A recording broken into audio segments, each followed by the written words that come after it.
Hey guys, it's Nicholas here from upgradeToLife.com and welcome to this very important quote of the week video, because the quote that I'm about to share with you is, in my opinion, one of the most powerful quotes basically to summarize the teaching of imagining creates reality, which I'm sure you have heard this teaching. When you watch the videos on the channel, you're familiar with imagining creates reality.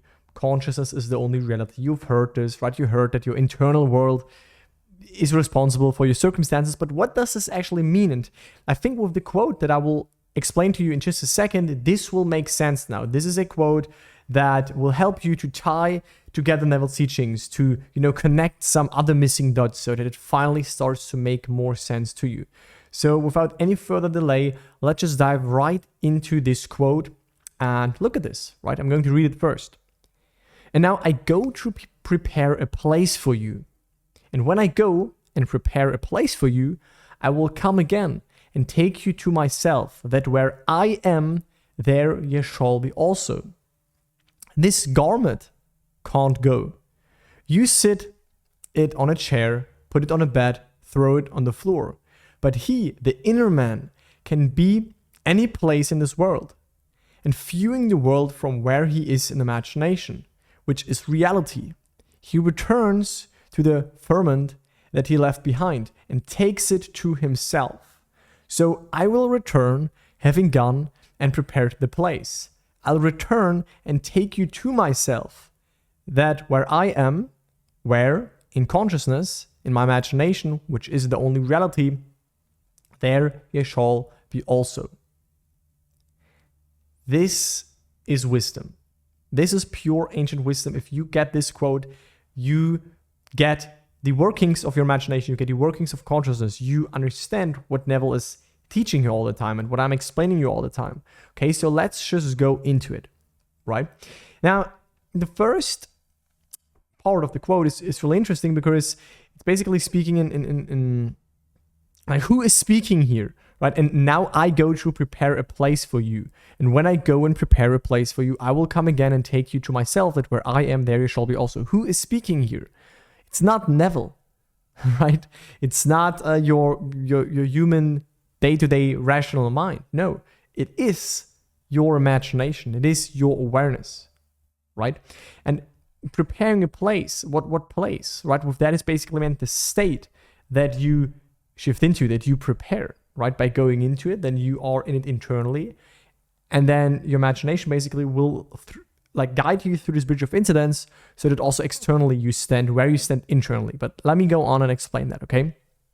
So I go to prepare a place for you basically means when you start to imagine something, right, you close your eyes and in your imagination, this is what Neville is later in the quote calling your inner man, right? He prepares the place. So it's you, but you prepare the place for yourself. But this is just, a deeper level of yourself that we can't really cross. So again, very simple. When you close your eyes and when you imagine something, then physically, right, you are located on a chair, on your couch, on your bed, right?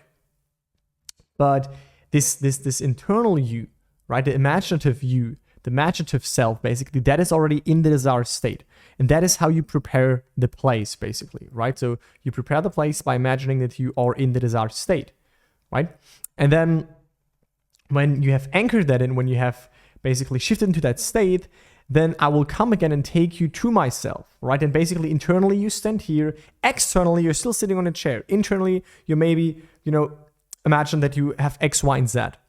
And then you open your eyes, and then the imagination, awareness, infinite intelligence, this deeper part of us that is invisible, right? This invisible reality, this infinite intelligence will basically guide you towards it so that you stand, that you are where I am, right? Where you basically became aware of that, you activated that state, and then this has all the means and all the ways of unfolding within itself so that it drags you basically along this bridge of incidents so that also externally you stand where you first of all stood internally.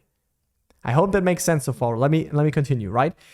And now he's saying a really interesting thing, right? He's basically saying this garment can't go, right? So you as human self, you can't prepare the place, right? You can't go anywhere. you're tied to time and space, right? You can't right now, when you sit in your living room, you can't be in, your friend's house at the same time. Whereas the imaginative you can do this, right? You can close your eyes and, for example, be in your friend's house. Put your awareness on this. Put your awareness on I've achieved that. Put your awareness on that. The outer you can't do this. This is done within, right? So you can sit on a chair, on your bed, throw it on the floor. But the inner man, right? Neville speaks of the inner man and the outer man. Don't think of yourself as two, right? That's just for the sake of conversation. You are one with everything, right?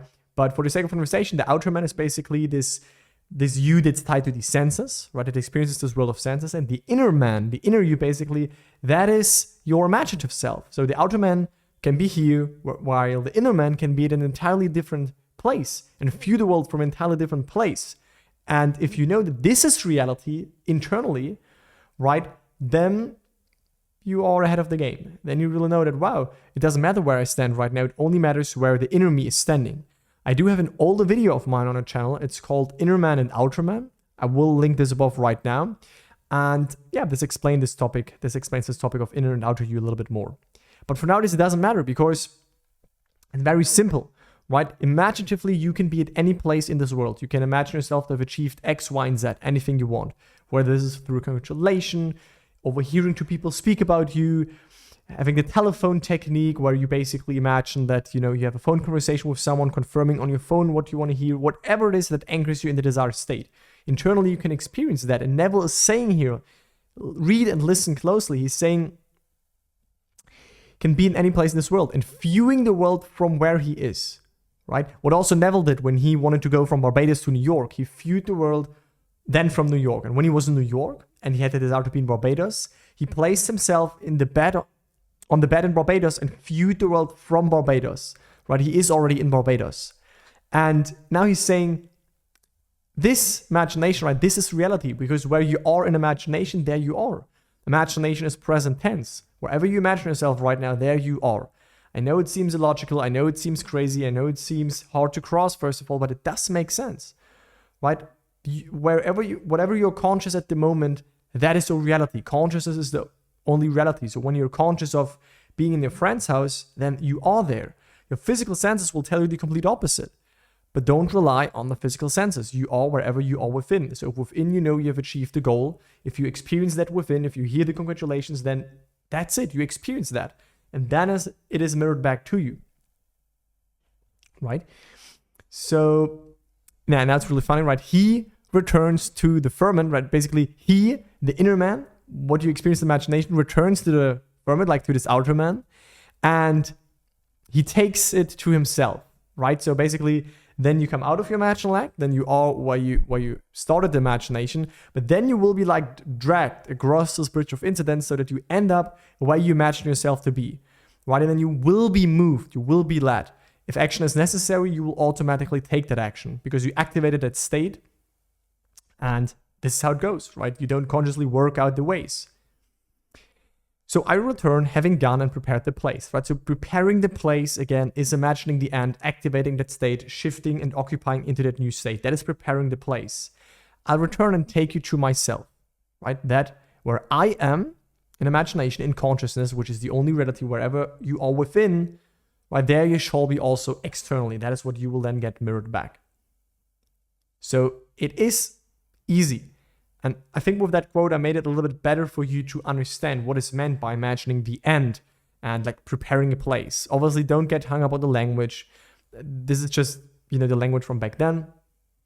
But important is the underlying message here, right? The message that an I go to prepare a place is that you, first of all, go to the end and prepare that place. You imagine that, right? And then your imagination, this infinite intelligence, your true self, your consciousness, your awareness, the source, God, whatever you'd like to coin this and call this, these are just words that we use for the sake of conversation, but this is working out the perfect means and ways to basically, again, guide you so that where you stand within, the place that you prepared, so that you also stand there externally and manifest that, right? So that you do experience that, what you imagined.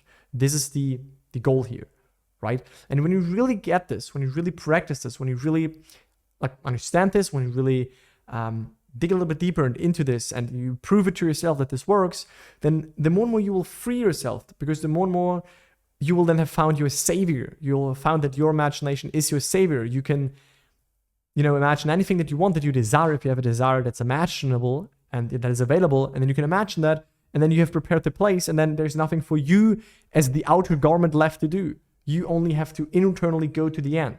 That's everything that you can do. All right? So definitely let me know with this quote in the comments down below if that made sense to you. But I know it's a kind of like rare quote and maybe not so easy to understand first, but read through it again, listen to the video again, and remember that who is speaking here in this first part is not conscious mind. It is imagination, it's consciousness, right? I prepare the place, right? You internally prepare the place, you go to the end, and then I will come again and take you to myself, right? So through that bridge of incident, so that you are where you stood within first. Also externally, that this can express. Okay? So let me know in the comments if you understood this, if you have any questions or your feedback or your insights, or if you have any quotes that you want me to discuss in future videos. And if you want more insights, more teachings, and if you want, reminders, you can also enter your name and email to get access for my free masterclass, and then I will notify you when I release new videos so that you can see them first and also have the quotes available and screenshot them maybe. And if you want to work with me, right, you can go and look at the second link in the video description, which is for my program, and there you can apply for a free 45-minute consultation call with me so that we can first of all find out if we are a good fit to work together on Neville's teachings, so that you can understand them and apply them for your own desires, for your own goals, and manifest them, right? So that's it. Speak to you next time. Bye, guys.